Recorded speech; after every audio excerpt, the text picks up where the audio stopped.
Prime Field. Husky Nation, welcome back. If you have been watching the top-ranked Connecticut Huskies lately, you have seen the absolute clinical destruction of the Big East. We are talking 60-point blowouts, relentless defensive pressure, and a roster that looks like a well-oiled machine. But amidst the dominance, there is one question echoing through the rafters of Gamble Pavilion and blowing up every message board from stores to Dublin. Where is Gandi? We are talking about Gandy Malou-Mamel, the 6'5" freshman powerhouse who seems to have all the physical tools to change the game. So why, in a 65-point win, does she only see 2 minutes of action? Is Geno Auriemma being too tough? Or is there a much deeper lesson in program building happening right before our eyes? Today we are going inside the numbers to settle the development versus trust debate once and for all. Let's get into it.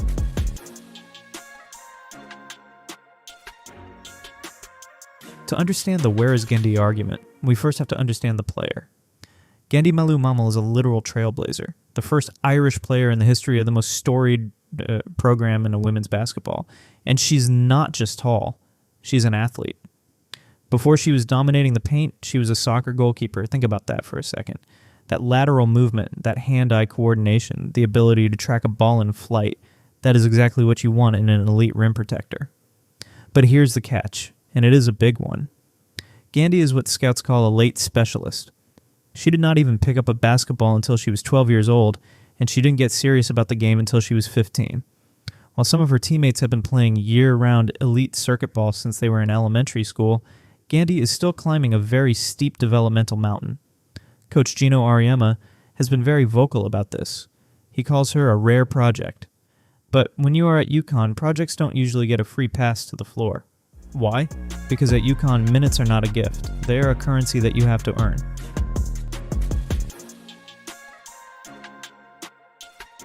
Now I know what you're thinking. You're looking at her high school stats and saying, the girl can play! And you are right. At Jill St. Bernard's, she was a walking double-double. We are talking about over 1,000 career points and a senior year where she averaged over 17 points and 10 rebounds per game. She was the 75th ranked recruit in the country for a reason. But let's look at the transition to the collegiate level. The jump from high school ball to the Big East is not a step. It is a giant leap. In high school, she was averaging 17.1 points per game. This season, in her limited action, that number sits at 2 points per game.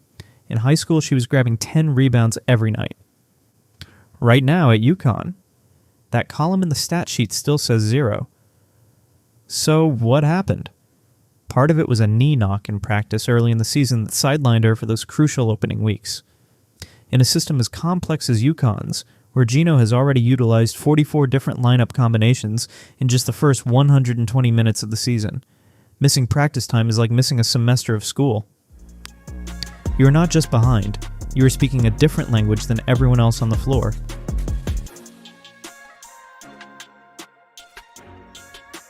Let's look at a specific example that really fired up the fan base. The victory over Xavier on January 28th.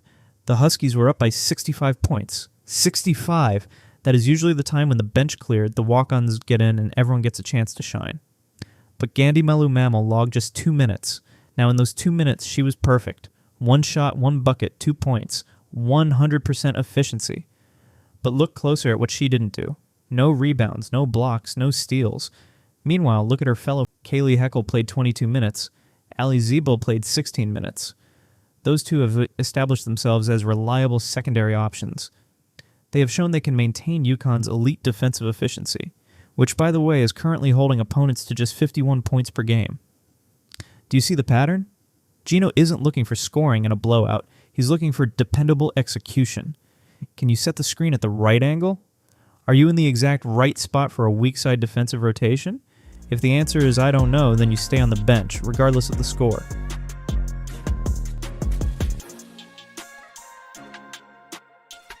So, who is Gandi trying to leapfrog in the rotation? It is a crowded house in that front court, folks. First you have Sarah Strong. She's playing like an All-American already. We're talking over 19 points and 8 rebounds per game while shooting nearly 60% from the field. She's the versatile big that Auriemma dreams about. Then you have Jenna El Alfi. Look at what Jana did against DePaul on February 4th. She only played 10 minutes, but in that tiny window, she racked up 4 points and 4 rebounds. That is what we call per-minute productivity. Even Ayanna Patterson is vying for those interior minutes. For Gandi to break into this group, she has to displace players who already have a firm grasp of the small ball and 3 big variations that UConn runs. It is not about being 6'5". It is about being 6'5" and knowing exactly where you need to be every second the clock is running.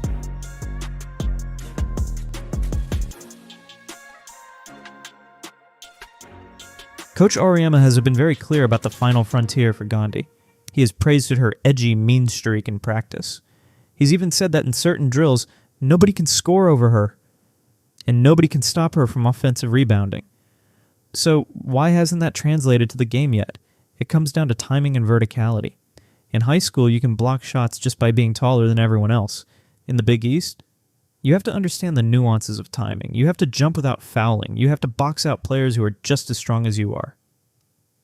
In the high-stakes win over 15th-ranked Tennessee on February 1st, UConn recorded 6 blocks. All 6 came from the starters. Not a single block came from the bench. That is the defensive chasm Gandi has to cross. To earn Geno's trust, she has to become a rim protector who doesn't just block shots, but also secures the possession afterward. To date, she hasn't recorded a single rebound in collegiate action. That is the metric that has to change.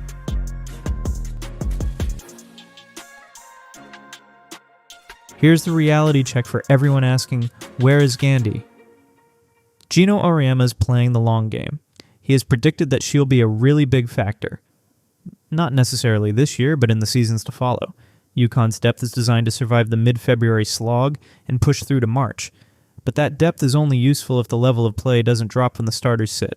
When Kaylee Heckle goes out and gets 6 rebounds and 6 assists against DePaul, she is reinforcing the standard. Gandi's developmental track is a marathon, not a sprint. She's building tactical trust one practice at a time. Every 60-point blowout is being treated with the same tactical rigor as a Final Four matchup. That is how you build champions.